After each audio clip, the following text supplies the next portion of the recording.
ખેતી એક સમય હતો ત્યારે આદિવાસી વિસ્તારોમાં ખેતી એકમાત્ર ગુજરાતનું સાધન હતું, પરંતુ આજે આ ગૌરવવંતો વ્યવસાય બન્યો છે. કારણ કે મુખ્યમંત્રી ભૂપેન્દ્રભાઈ પટેલના ઉમદા નેતૃત્વ અને કૃષિમંત્રી રાઘવજી પટેલના સચોટ માર્ગદર્શનથી આદિજાતિ ખેડૂતોના ઉન્નતિના માર્ગ મોકળા થયા છે. કૃષિના નવા યુગની શરૂઆત થઈ છે, જેમાં સરળતા સાથે સમૃદ્ધિ આવી છે. આદિજાતિ બંધુઓના ઉત્થાન માટે રાજ્ય સરકાર કટિબદ્ધ છે. આ કટિબદ્ધતાનું જ પરિણામ છે કે આજે રાજ્યની પૂર્વ પટ્ટીમાં હરિયાળો વિકાસ આત્મનિર્ભરતાની નવી ગાથા લખી રહ્યો છે. વડાપ્રધાનશ્રીએ ટેકનોલોજીના સમન્વયથી જન સુખાકારી વધારવાની અનેક પહેલો પણ કરી છે.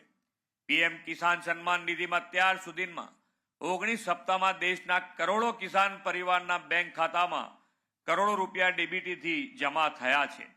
ગુજરાતના 52 લાખથી વધુ ખેડૂતોના ખાતામાં પણ 1118 કરોડ રૂપિયા જમા થયા છે. શ્રી મોદી સાહેબના વિઝનરી નેતૃત્વમાં પાછલા 11 વર્ષમાં બીજથી બજાર સુધીના સુદીર્ઘ આયોજનથી ગુણવત્તાવાળા બિયારણ, શ્રેષ્ઠ બજાર સુલભતા સહિત સમગ્ર કૃષિને વ્યાપક પ્રોત્સાહન મળ્યું છે. 2013-14ની સરખામણીએ આ વર્ષના કૃષિ બજેટમાં 5 ગણો વધારો થયો છે. પાક ઉત્પાદકતામાં સુધારા માટે તેમના નેતૃત્વમાં 25 કરોડ સોઇલ હેલ્થ કાર્ડનું વિતરણ કરવામાં પણ આવ્યું છે.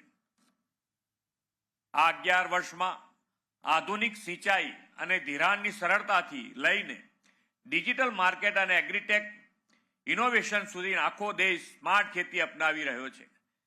આદિજાતિ વિસ્તારોની સૌથી મોટી મર્યાદા સિંચાઈના પાણીની હતી, જેને દૂર કરવા સરકારે ઉદ્વહન સિંચાઈ એટલે કે લિફ્ટ ઇરિગેશનનો માર્ગ અપનાવ્યો. નદીઓ અને ડેમોના નીચાણવાળા વિસ્તારોમાંથી પાણીને પમ્પિંગ દ્વારા પાઇપલાઇનથી પહાડોની ટોચ સુધી પહોંચાડવામાં આવ્યું, જેનું પરિણામ છે કે આજે આદિજાતિ ખેડૂતો વર્ષના 3 પાક લેતા થયા છે. આજે તાપીથી લઈને અંબાજી સુધીના પટ્ટામાં સૂકી જમીનો હરિયાળી બની છે. સિંચાઈની આ સુવિધાને કારણે આદિવાસી ખેડૂતો હવે વરસાદી ખેતીના ભરોસે રહેવાને બદલે શિયાળુ અને ઉનાળુ પાક પણ લઈ રહ્યા છે.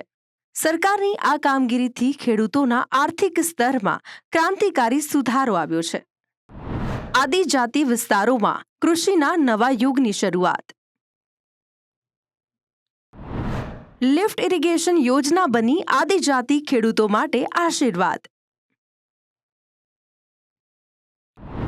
બાગાયતી ખેતી અપનાવી યુવાનો બન્યા પ્રગતિશીલ ઉદ્યોગ સાહસિક. ખેતીમાં સુવિધા વધતા આદિજાતિ વિસ્તારોમાં અટક્યું સ્થળાંતર. અંતરિયાળ વિસ્તારોમાં યોજનાકીય લાભ પહોંચાડવા સરકાર કટિબદ્ધ. વનબંધુ કલ્યાણ યોજનાથી આદિજાતિ ખેડૂતોની કાયાપલટ. પહાડોની ઊંચાઈ પર પાણી પહોંચાડી ખેતીને જીવંત કરાઈ. આંબા કાજુના વાવેતર દ્વારા આદિવાસી પરિવારોની આવક બમણી. ભૌગોલિક પડકારો ડામી રાજ્ય સરકારે કર્યો હરિયાળો વિકાસ. આ સાથે આદિજાતિ વિસ્તારોમાં ફળ ઝાડના વાવેતર દ્વારા લાંબા ગાળાની આવક ઊભી કરવા માટે વાડી યોજના આશીર્વાદરૂપ સાબિત થઈ છે. આ યોજના હેઠળ ખેડૂતોને આંબા, કાજુ અને ચીકુ જેવા બાગાયતી પાકોના રોપા તેમજ તેના ઉછેર માટે નાણાકીય સહાય આપવામાં આવે છે. બાગાયતી ખેતીને પ્રોત્સાહન આપવા માટે રાજ્ય સરકાર દ્વારા ટપક સિંચાઈ અને ગ્રીન હાઉસ જેવા માળખા માટે પણ વિશેષ સબસિડી અપાય છે. વનબંધુઓના જીવનમાં સ્થિરતા લાવવા માટે આ યોજનાએ પાયાનું કામ કર્યું છે. આજે આદિજાતિ પટ્ટાના ફળો માત્ર ગુજરાતમાં જ નહીં પણ વિદેશમાં પણ નિકાસ થઈ રહ્યા છે. પર્યાવરણની જાળવણી અને જમીનની ફળદ્રુપતા ટકાવી રાખવા માટે સરકાર આદિવાસી ખેડૂતોને પ્રાકૃતિક ખેતી તરફ વાળી રહી છે. રાજ્ય સરકાર દ્વારા દેશી ગાયના નિભાવ માટે ખેડૂતોને માસિક 900 રૂપિયાની આર્થિક સહાય સીધી તેમના ખાતામાં જમા કરાવવામાં આવે છે. આ સાથે જ ખેતીમાં શારીરિક શ્રમ ઘટાડવા અને આધુનિક લાવવા માટે કૃષિ સાધનો પર માતબર સબસિડી આપવામાં આવે છે. Tractor, power tiller, pump set અને અન્ય ઓજારો ખરીદવા માટે આદિજાતિ ખેડૂતોને વિશેષ પ્રાધાન્ય અને આર્થિક છૂટછાટ મળે છે. ઝેરમુક્ત ખેતી અને આધુનિક યંત્રોના સમન્વયથી ખેતી હવે ખર્ચાળ મટીને નફાકારક વ્યવસાય બની છે. સરકારની આ નીતિએ આદિજાતિ ખેડૂતોને ટેકનોલોજી સાથે જોડીને આત્મનિર્ભર બનાવ્યા છે.